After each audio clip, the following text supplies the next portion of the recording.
Hello family, welcome to our YouTube channel, The Stories of Akbar Birbal. A precious resource, Emperor Akbar is suddenly emotional. You never know when he'll be excited and when he'll burn out.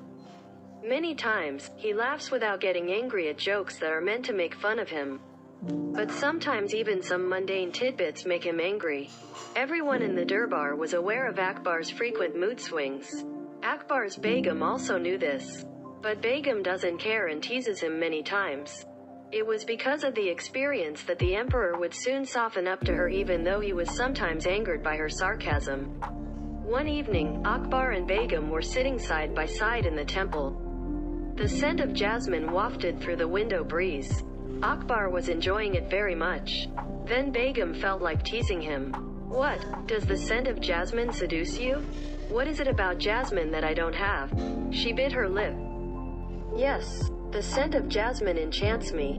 You don't have the magic in it," Akbar said, suddenly annoyed. "I thought you loved me. Are you more infatuated with jasmine than me?" Begum shouted again. "Yes. What does it take to be infatuated with you?" Akbar said and got angry. "As a wife I have the right to expect anything from you." Begum replied, "Nobody has that right. I am not an ordinary person like others. Because I am the emperor." Akbar shouted loudly. "What? I don't even get it.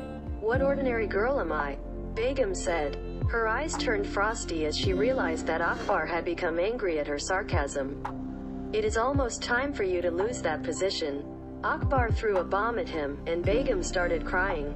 But, ignoring her tears, Akbar said, "Your relationship with me is over today. You go to your birthplace tomorrow. You can take your favorite things," and left angrily. Begum was shocked that her game would react like this. She reassured herself that he had said something in anger and that his anger would subside soon. But that night, Akbar never came to the temple to look for her. Begum was upset and said, "Oh, things have gone wrong." The next day, through her nurse, "I am very sorry that I have hurt your feelings with my jokes.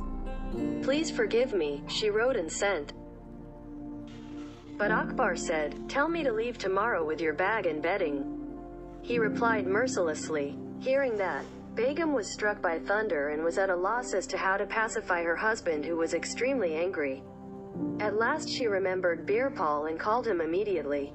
Birbal, who immediately came to Begum, greeted her and asked the reason for calling him. When Begum said what had happened with tears in her eyes, he said, "Do as I say. Your problem will be solved." Birbal gave courage to Begum and returned home. Immediately following Birbal's suggestion, she started packing her belongings. She started taking not only hers, but Akbar's belongings as well. Then through her nurse, she said to Akbar, "Lord, I am ready to go home. But before I go, I want to meet you once and apologize." She sent a message. Akbar agreed to that, and after an hour's journey he reached the temple. Begum greeted him at the gate with a smile and gave him a seat. But Akbar ignored her treat and sternly said, "Just tell me when you are going." Said, "Here I am leaving. But before I go, I apologize for all the shows that have offended you so far." Begum melted. "Only after hearing from your mouth that I am forgiven, I can go to the house where I was born in peace." "Okay, I'm sorry. Are you leaving now?" Akbar got up and got ready to go. Begum immediately asked him to sit down and said, "Please drink this fruit juice that I am giving you with love." After holding out a cup, "This is the last drink I am going to give you." After hearing that, Akbar was somewhat relieved and drank the fruit juice. After drinking, he said to Begum, "I have already given you permission to take away from here whatever things you like the most." "I'm coming," said Akbar stiffly, and a venomous smile crept across Begum's petals. Then, Akbar, who was about to get up and leave, suddenly felt something in his body and said, "I feel sleepy." Immediately, Begum rushed and held him. "Oh, why are you stumbling like this? Sit for a while and leave." She took him by the hand and made him sit on the bed. The next moment Akbar fell asleep without realizing it. Begum, delighted to see that the medicine mixed with her fruit juice was working, immediately clapped her hands and called some guards and ordered them to take Akbar along with the bed and put him on the palanquin. As they did so, Begum immediately loaded their two belongings on another palanquin, and immediately the two palanquins were carried by men and reached Begum's native house. On reaching her house, Begum ordered the servants there, who carried Akbar along with the bed and laid him in the bedroom. Oh, why are they lifting the emperor like this? Is he not well? Begum's parents panicked. Nothing. Due to overwork for the past few days, he used to fall asleep when he came to Palak. He has actually come here to take a day off, replied Begum. Akbar opened his eyes after an hour and asked Begum, "Where am I?" he asked. Begum said with a smile, "You are in the house where I was born," and Akbar was furious. "Who gave you permission to bring me here while I was sleeping?" he hissed. "You are the Lord," he hissed. "What are you thinking? When did I give permission?"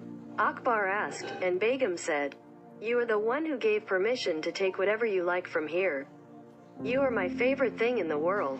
So what's wrong with bringing you with me?" She folded it deftly. "Oh," Akbar suddenly burst out laughing. "You are very clever. Come on, let us go to our palace." Akbar continued, "Let it be. Who gave you this great idea?" he asked. Begum said, "You are very intelligent. Find out," she said. "It must be Birbal," said Akbar. Thank you for watching this video. Ta-ta, bye bye, see you.